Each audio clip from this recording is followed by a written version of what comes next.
សម្រាប់ម្ហូបមួយមុខនេះវិញគឺឆ្ងាញ់មែនតើហ្មងបងអាចសាកបានបើអត់ជឿហើយជាដំបូងយើងយកគ្រឿងក្រូចទៅលាងសិនមកមឹកនេះខ្ញុំយកចំនួនកន្លះគីឡូម្ហូបថ្ងៃនេះរៀងចុះលុយបន្តិចហើយដោយសារយើងអត់សូវប្រើបន្លែប្រើតែសាច់ហើយនិងគ្រឿងសមុទ្រហើយមឹកនេះយើងយកទៅលាងឲ្យស្អាតមកខ្ញុំលាងដូចជា 4-5 ទឹកដែរចឹងណាដើម្បីឲ្យវាស្អាតល្អបើអត់ស្អាតទេវាយកទៅឆាទៅវាអត់ឆ្ងាញ់វាឆ្អាបអញ្ចឹងលាងឲ្យស្អាតហើយយើងដាក់សម្រស់វាអស់ទឹកអលីងមកហើយសម្រាប់ផ្នែកសាច់វិញខ្ញុំយកសាច់ជ្រូក3ជាន់ណាថ្ងៃនេះដើរទៅផ្សារឃើញសាច់ជ្រូកល្អពេកអញ្ចឹងទិញសាច់ជ្រូក3ជាន់យកមកធ្វើហ្មងទៅមុនដំបូងគិតថាស្ងោរតែដល់ពេលហើយ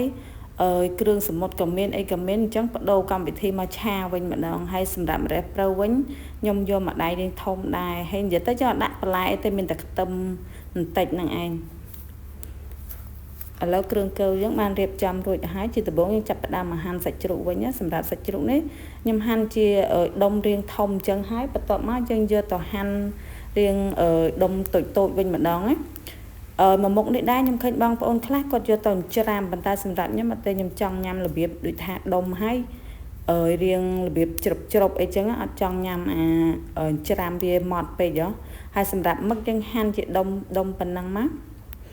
ចំណែកខ្ទឹមក្រហមវិញយើងហាន់មិនក៏បានដែរចង់ធំចង់តូចក៏បានដែរនៃស្រេចលើយើងចូលចិត្តណាហើយឆាខ្ញុំដាំទឹកស្រស់មឹកឲ្យហើយសិនដើម្បីកុំឲ្យពេលឆាទៅវាមានជាតិទឹកនៅក្នុងឆារបស់យើងវាឆ្អាបអញ្ចឹងយកមកស្រស់ចេះហើយមកគឺអត់ឆ្អាបហ្មងឆាទៅឆ្ងាញ់មែនតើហ្មងហើយឥឡូវនេះខ្ញុំស្រស់តាមផ្លែតតែយើងដួសចេញមកវិញណាមួយមុខនេះគឺធ្វើទៅឆ្ងាញ់មែនតើហ្មងបងប៉ុន្តែគ្រាន់ថារៀងចុះលុយបន្តិចណាដោយសារយើងប្រើតែគ្រឿងសមុទ្រហើយនឹងសាច់ដូចខ្ញុំអានបញ្ជាក់អញ្ចឹងបន្ទាប់មកយើងចាក់ប្រេងឆាចូលបន្តិចមកខ្ញុំមុននឹងយកទៅឆាខ្ញុំយកមកបំពងសិនណាបងប៉ុន្តែបើយើងយកទៅឆាបដ ாய் ក៏បានដែរតែសម្រាប់ខ្ញុំយកទៅបំពងឲ្យវារៀងក្រៀមសិនណាហើយពេលយើងបំពងឲ្យអីហើយអញ្ចឹងយកទៅឆាក៏វារៀងលឿនដែរខ្ញុំដាក់ឲ្យរៀងក្រៀមបន្តិចមក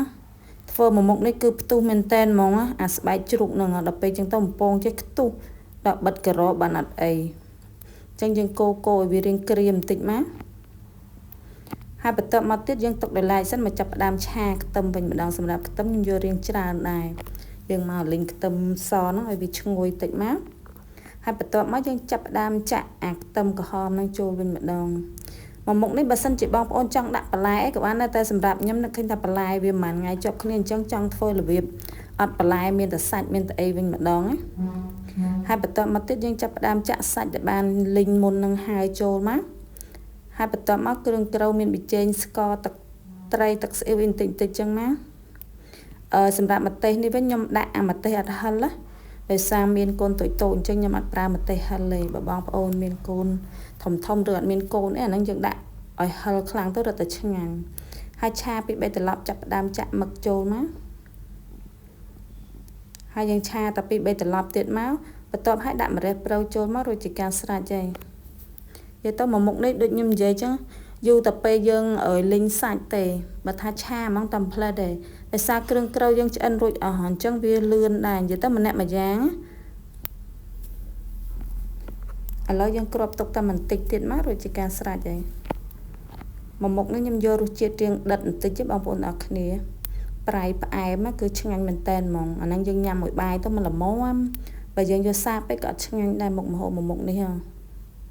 ឥឡូវយើងកូរត្រឡប់តាមផ្លែតមកឆ្អិនរួចជាការស្រេចហើយ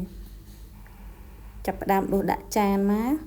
បាយដាំរៀងស្រួយមកគឺត្រូវមែនតែនហ្មងអញ្ចឹងបងប្អូនអាចសាកធ្វើតាមរបៀបនឹងបានណាអានេះខ្ញុំសាកឲ្យគឺឆ្ងាញ់មែនតែនហ្មងណា